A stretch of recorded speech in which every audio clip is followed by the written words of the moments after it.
So itong pasinti natin ngayon mga boss, Pajero. So issue nito, matigas yung steering niya.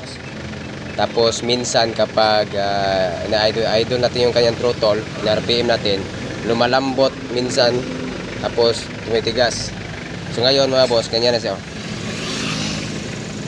Kahit hindi mo na yan i-pick up, malambot na. Lalo na kung nakatakbo na to.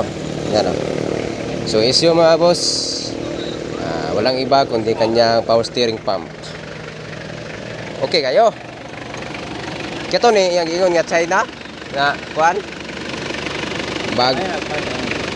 palit bagong